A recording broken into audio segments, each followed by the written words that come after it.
আসসালামু আলাইকুম, it's me Ferdous. স্বপ্নের দেশ জাপানের নতুন একটা ভিডিওতে তোমাকে স্বাগতম।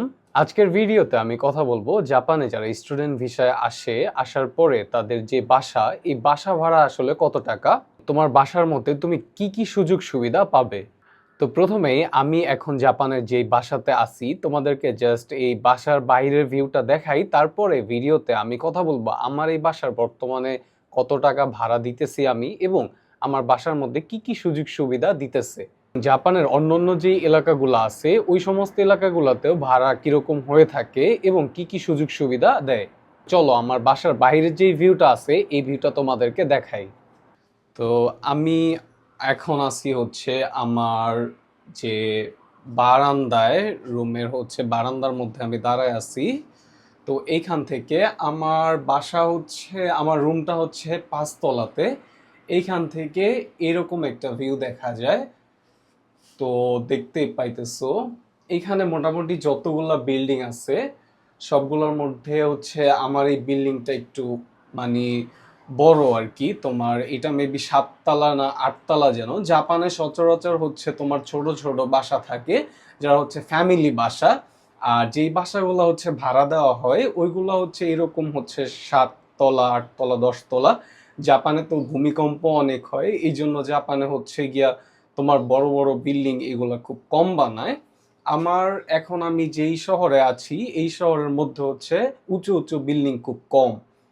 তো ভিউটা তোমরা দেখতেই পাইতেছো। আর সবচেয়ে মজার ব্যাপার হলো আমার এইখান থেকে বাসার এই বারান্দা থেকে পাহাড় বলো, তারপরে হচ্ছে গিয়া এই ট্রেনের যেটা হচ্ছে শিনকানসেনও আমার বাসার এই পাশ দিয়ে যায়, দেখা যায় অনেক সময়।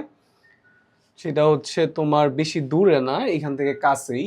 এই পাশে হচ্ছে স্টেশন, কানাজাওয়া স্টেশন। আমি এখন কানাজাওয়াতে থাকি আর কি, নাগোয়ার ইশিকাওয়াতে।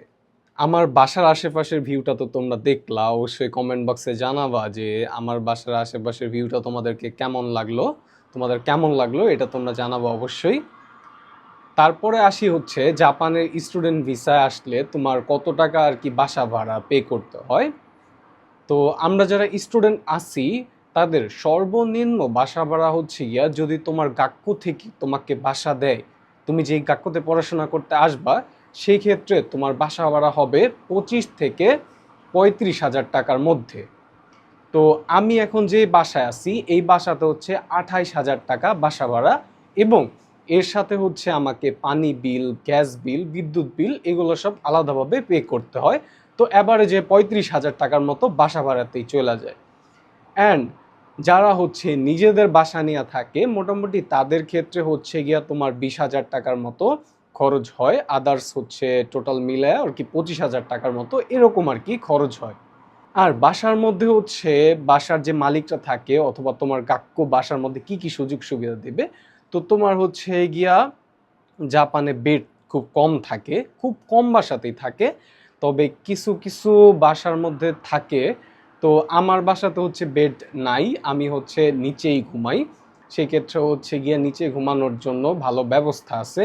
অ্যান্ড তোমার রুমের মধ্যে হচ্ছে এসি বলো, তারপরে হচ্ছে ওয়াশিং মেশিন, তারপরে হচ্ছে তোমার কিচেন, রান্না করার সমস্ত সুযোগ সুবিধা থাকে।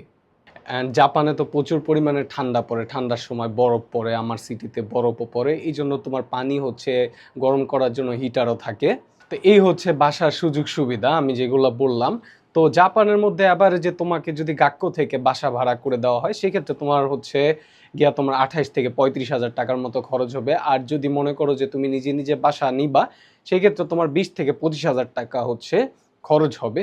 আর এর থেকেও যদি তুমি কমে নিতে চাও সেই ক্ষেত্রে তোমাকে ছোট বাসার মধ্যে হচ্ছে কয়েকজন মিলে শেয়ার করে থাকতে হবে, যেটা স্টুডেন্ট অবস্থায় আমি মনে করি যে এটা না থাকাই ভালো। যদিও একটু টাকা খরচ হয় তো তারপরও হচ্ছে তোমার গিয়ে হচ্ছে 2 জনে অথবা 3 জনে একটা বাসার মধ্যে থাকলে, বড় বাসার মধ্যে থাকলে আমি মনে করি এটা ভালো। টুকটাক পড়াশোনাও করা যাবে বা মেন্টাল হেলথও ভালো থাকবে।